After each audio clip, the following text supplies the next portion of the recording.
Vamos orar, agradecer a Deus por esta palavra.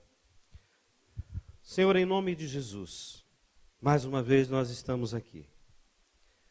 O Senhor nos conhece, sabe como nós entramos aqui.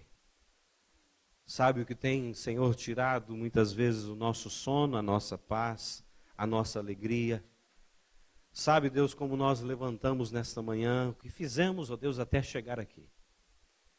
Senhor, mas tudo, Senhor, que tenta roubar a nossa paz, tudo, Senhor, que nós estamos pensando, que nesse momento seja levado cativo ao Senhor, para que o Senhor fale com cada um de nós, assim, Senhor, de uma maneira clara, objetiva, transparente, para que possamos entender, Senhor, esta palavra, e que esta palavra caia no nosso coração, ó Deus, e que o nosso coração seja terra fértil, Deus, que ela produza 30, 60, 100 por um.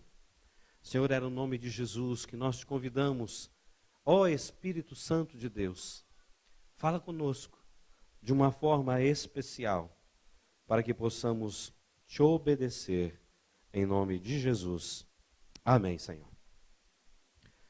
Paulo, quando escreve esta carta aos irmãos de Roma, ele ainda não os conhecia pessoalmente. Os historiadores dizem que esta igreja começou quando muitos dos judeus foram na festa de Pentecostes, e ali, quando houve o derramar do Espírito Santo sobre os apóstolos, muitos dali de Roma, muitos judeus de Roma, ouviram esta palavra, receberam a palavra e levaram esta palavra para Roma. Se você ver no capítulo 1, Paulo vai dizer que anseia ter com eles, anseia estar com eles. Ele ainda não os tinha visto pessoalmente. Então ele escreve a carta aos romanos, escreve aos irmãos de Roma, e ele vai trabalhar algo muito importante hoje, né, nesta palavra, ele vai trabalhar conosco. É necessário morrer para viver a vida que Deus tem para mim e para você. E ele vai trabalhar sempre isso, a questão de morrer em Cristo. Então, nosso primeiro subtema é: por que devemos morrer? Diga comigo, por que devemos morrer?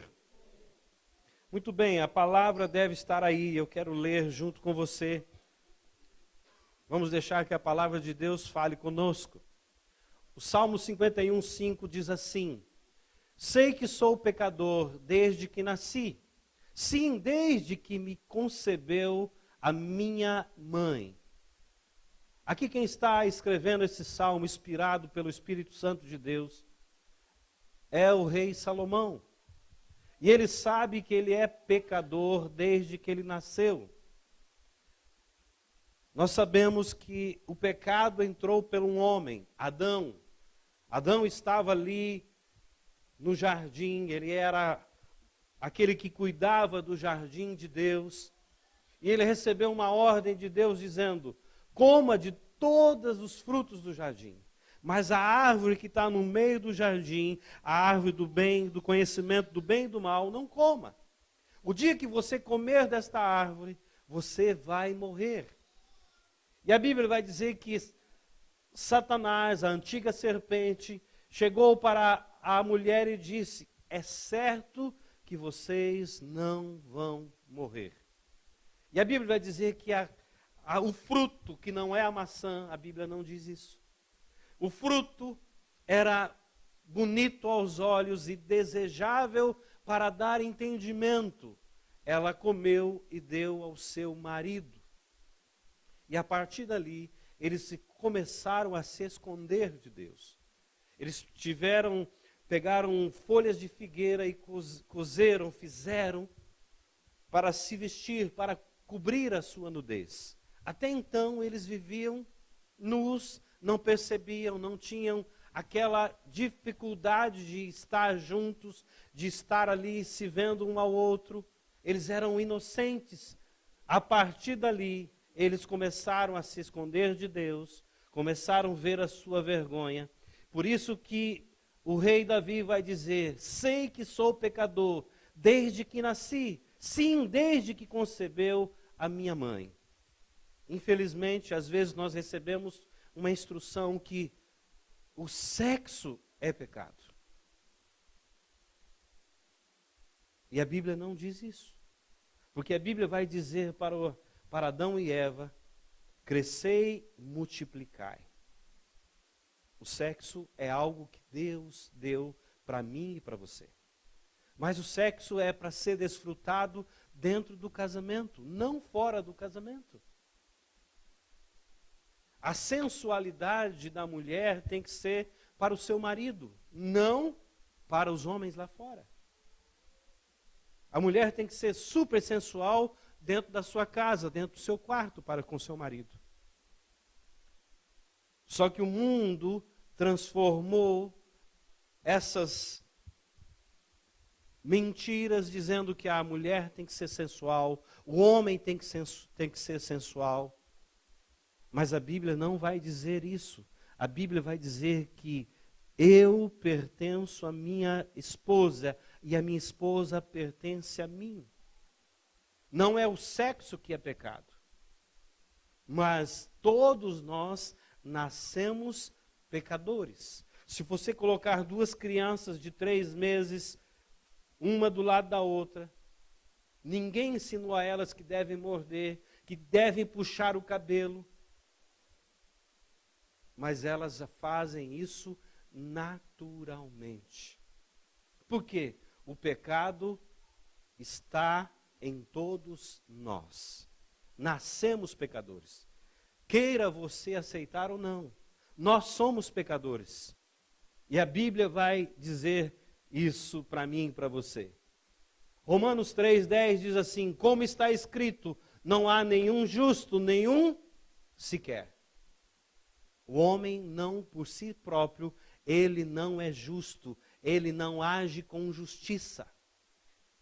Só Deus é justo. Mais do que eu e você queiramos fazer a coisa certa, agir com justiça, nós não conseguimos, porque o pecado está impregnado em todos nós. Romanos 3,23 vai dizer: pois todos pecaram e estão destituídos da glória de Deus. Todos, não existe ninguém nessa terra. Todos que vieram depois de Adão são pecadores.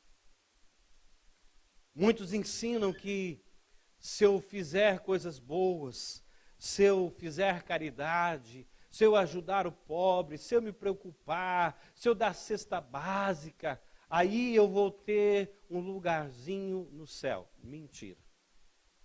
Não vai não. O que eu posso chegar é ser conhecido como um homem caridoso, uma mulher caridosa. Mas eu não tenho acesso a Deus através das obras. Próximo. 2 Coríntios, capítulo 5, verso 14 e 15, diz assim: pois o amor de Cristo nos constrange, porque estamos convencidos de que um morreu por todos, logo todos morreram.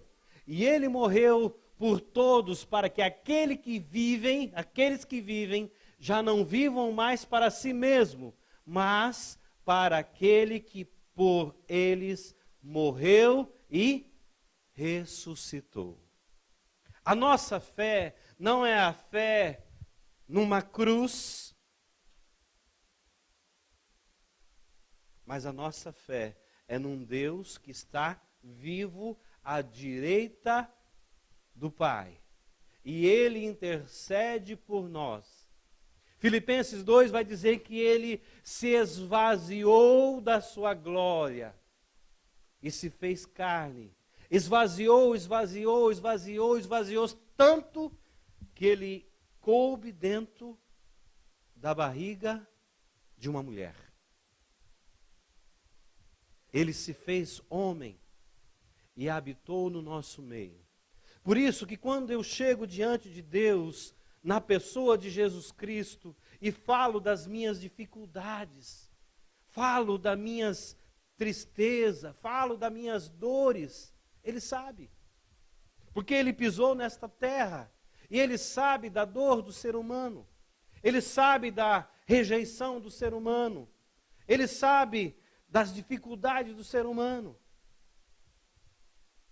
Porque a Bíblia vai dizer que ele teve sede, que ele teve fome, que ele foi humilhado, que ele foi transpassado, que ele foi rejeitado pelos seus. Veio para os seus, mas os seus não o receberam. Então, quando eu chego diante de Deus, na pessoa de Jesus Cristo, e coloco a minha vida e derramo o meu coração, o Deus que eu e você adoramos, que está vivo diante de Deus, Ele intercede por mim e por você. Nós não adoramos a um Deus morto. Nós não adoramos a um pedaço de ferro, um pedaço de madeira, a um pedaço de barro, mas adoramos um Deus que está vivo. Amém? Muito bem, próximo. Jeremias 13, 23 vai dizer para mim e para você, primeiro Provérbios 29. Quem poderá dizer, purifiquei o coração e estou livre do meu pecado? Nenhum homem, nenhuma mulher, nenhuma pessoa pode dizer. Eu mesmo me perdoei e agora sou livre. Eu mesmo me purifiquei e agora eu sou santo. Não. Nenhum de nós podemos dizer isso. Jeremias 13, 23 vai afirmar isso novamente. Será que o etíope pode mudar a sua pele? Ou o leopardo as suas pintas? Assim também vocês são incapazes de fazer o bem. Por isso que Paulo vai dizer que há uma briga, uma luta. Eu desejo fazer o bem, mas o bem que eu desejo fazer, eu não consigo fazer. Mas o mal que eu não quero fazer, eu acabo fazendo. Há uma luta dentro de mim. O meu espírito quer adorar a Deus, mas eu não consigo. Eu quero ler a Bíblia, mas quando eu paro para ler a Bíblia, o que acontece? Me dá sono, me dá canseira, me dá dor nas costas. Mas quando eu fico na frente da televisão e coloco um filme onde há muita morte, onde há cena sensual, os meus olhos vibram. Eu escuto cair uma agulha. Por quê? A maldade me atrai. As coisas desse mundo me atraem. Mas é uma luta para mim chegar diante de Deus e me dobrar diante da sua presença e adorá-lo e colocar a minha vida em oração e manter um tempo diário de oração com Ele. Por quê? O inimigo quer roubar a nossa intimidade com Deus.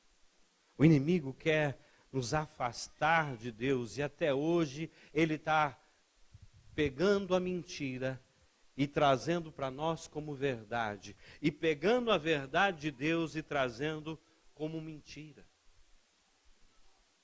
E muitas vezes nós estamos que nem os nossos pais lá no Éden, acreditando que a serpente, Satanás está dizendo, é certo que vocês não vão morrer. Deus havia dito, o dia que vocês comerem, vocês vão morrer. Vem a serpente e diz para Eva, é certo que vocês não vão morrer. Em quem ela acreditou? Na serpente, na mentira do diabo, na enganação do mundo. E hoje nós e a sociedade está sendo levado desta mesma maneira. O mundo diz para mim e para você, viva a sua vida, aproveite, namore com quem você quer namorar, vá, viaje onde você quer viajar, faça o que você quiser, você é livre. Mentira.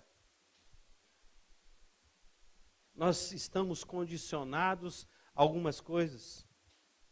Estamos condicionados à lei desse país. Estamos livres até não infringir a lei desse país. Podemos rodar com o nosso carro até 2 anos, depois nós temos que fazer o Shaquem, pagar a licença para andar mais 2 anos. Se eu e você não pagarmos os impostos ano após ano, quando chegar no 2º ano que está vencendo o Shaquem, eu não renovo. Então eu sou livre até a liberdade do outro. Estou livre até a lei desse país me dar liberdade. Eu sou livre, mas eu não posso subir ao 10º andar e pular, porque estou sujeito à lei da gravidade. Se eu pular, vou morrer. Próximo. O que um morto não faz? Paulo está dizendo que nós morremos para o pecado. E nós estamos vivendo agora em Cristo Jesus. Um morto, ele não escolhe nem a roupa do seu funeral. Você pode chegar com um morto e falar um monte de bobagem para ele, pode falar um monte de desaforo. Qual a reação dele? Nenhuma. Está morto, ele não vai ficar bravo, ele não vai se levantar e falar um monte de coisas para te agredir. Por quê? Ele está morto. Por que que ainda nós guardamos algumas coisas? Porque nós estamos vivos ainda. Por que que nós nos decepcionamos às vezes com algumas pessoas? Porque nós estamos vivos. Nós não morremos ainda. O nosso homem e a nossa mulher ainda está viva. Por isso que ainda às vezes nós não levamos desaforo para casa. Por isso que às vezes nós não conseguimos ouvir uma crítica e pegar essa crítica e analisar essa crítica e olhar se ela tem algum fundo de verdade e olhar para mim, para você e dizer assim: será que eu sou assim mesmo? Essa não foi a primeira pessoa que falou isso para mim. E aí eu vou perguntar para outras pessoas: Juninho, eu sou assim mesmo? É, pastor, você está acima do peso. Mas eu olho no espelho e acho que eu não estou.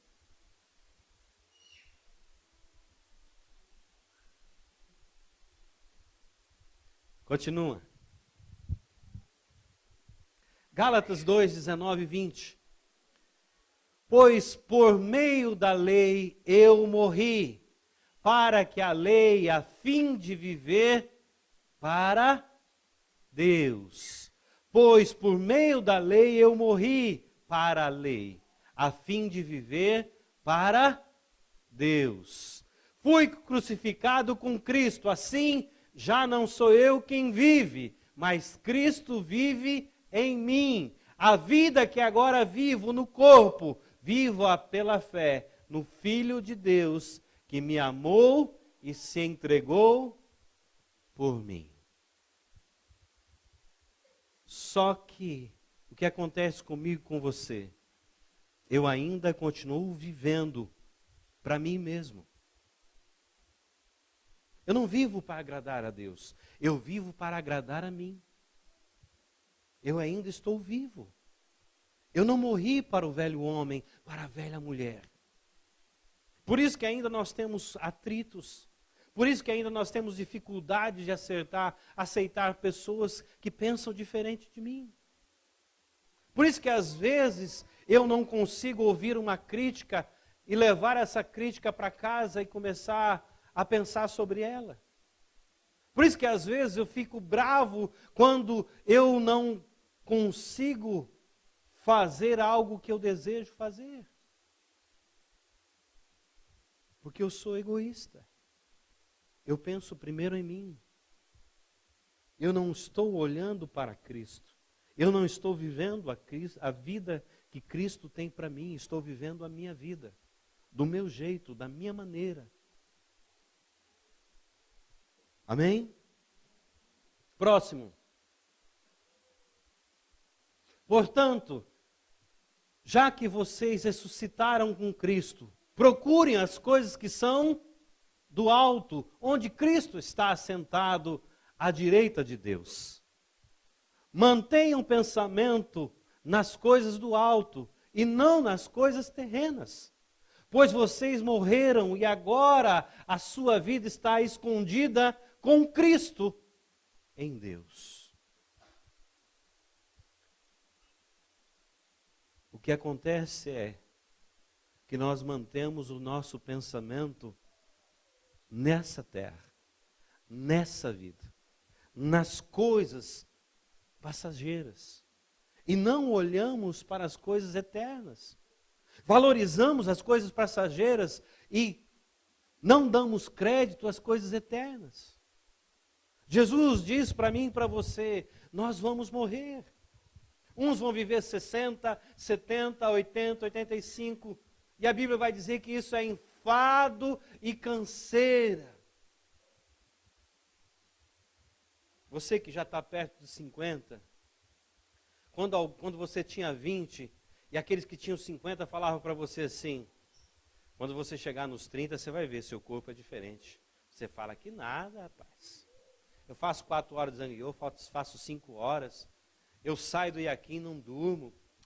De boa, nada. Ó, nós não entendíamos. Quando você chega nos 30, aqueles que estão nos 50 fala assim, quando você chegar nos 40, seu corpo vai ser diferente. Fala, que nada.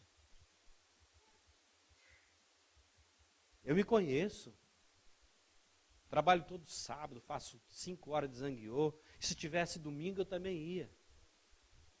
Quando você chega nos 40, você tem que dormir pelo menos 6 horas. Se você não dorme 6 horas, o que acontece? Você acorda mal-humorado ou mal-humorada. Se você não descansa na segunda-feira, vai entrar no Iaquim à noite, já começa a semana ruim. Porque o nosso corpo... O que o Senhor tem me dado muitas vezes não me satisfaz. Eu reclamo. Eu ainda falo mal dos outros. Vamos lá. Gálatas 5, 19 e 20. Ora, as coisas da carne são manifestas. De novo, imoralidade sexual, impureza, libertinagem, idolatria e feitiçaria, ódio, discórdia, ciúme, ira, egoísmo, dissensão, facções, inveja, embriaguez, orgias e coisas semelhantes. Eu os advirto, como antes já os adverti, que os que praticam estas coisas não herdarão o reino de Deus. Aqui tem a resposta para aqueles que dizem, o que eu posso fazer, o que eu devo fazer para herdar o reino de Deus? É só não praticar nada que está nessa lista. Se eu e você conseguimos viver uma vida sem praticar essas coisas, estamos bem perto para viver o reino de Deus. Mas sozinhos não conseguimos fazer isso. Sozinhos, às vezes nos pegamos no ódio, no egoísmo. Às vezes a nossa mente tem pensamentos imorais. Ainda estamos grudados às coisas desta terra. Próximo. Colossenses 2:12. Isso aconteceu quando vocês foram sepultados com ele no batismo, e com ele foram ressuscitados mediante a fé no poder de Deus, que o ressuscitou dentre os mortos. Vai lá.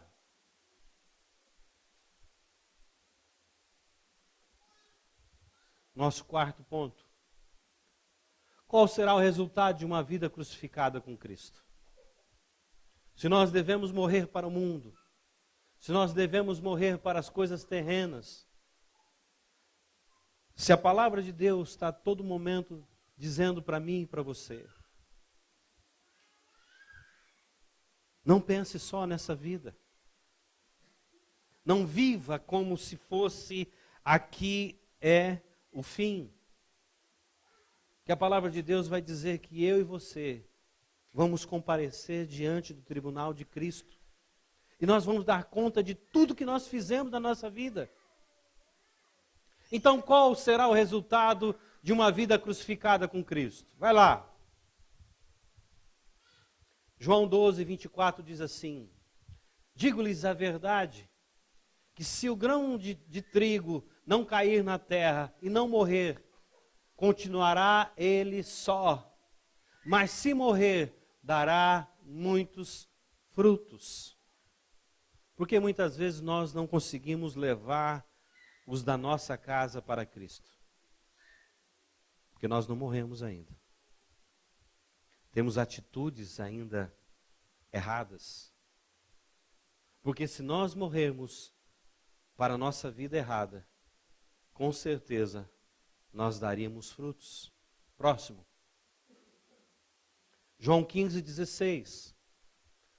Vocês não me escolheram, mas eu os escolhi para irem e darem fruto.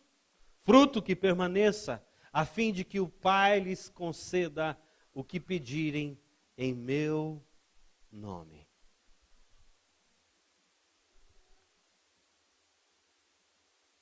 Tem um versículo que diz assim, que muitas vezes nós colocamos no carro: o Senhor é fiel.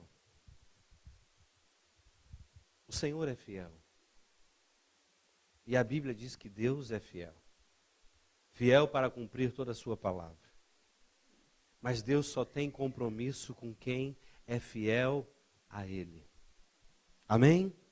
Deus só tem compromisso com quem é fiel a Ele e a sua palavra.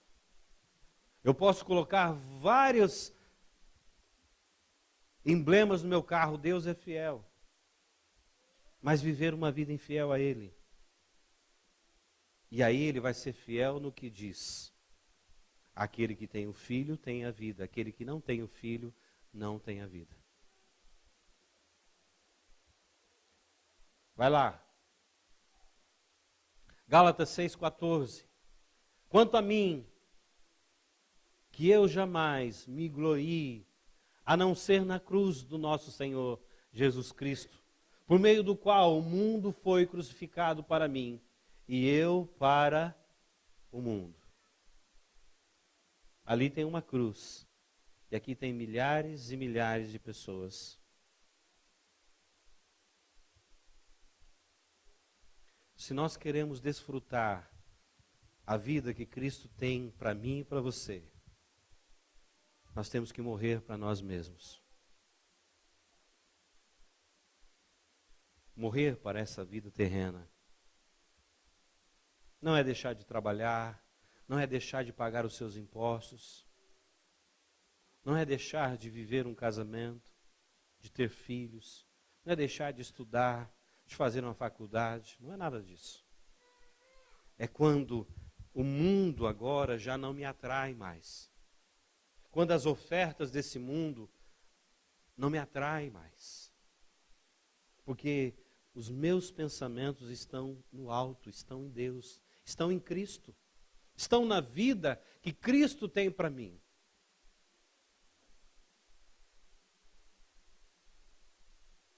As coisas vão acontecer, pessoas vão me decepcionar.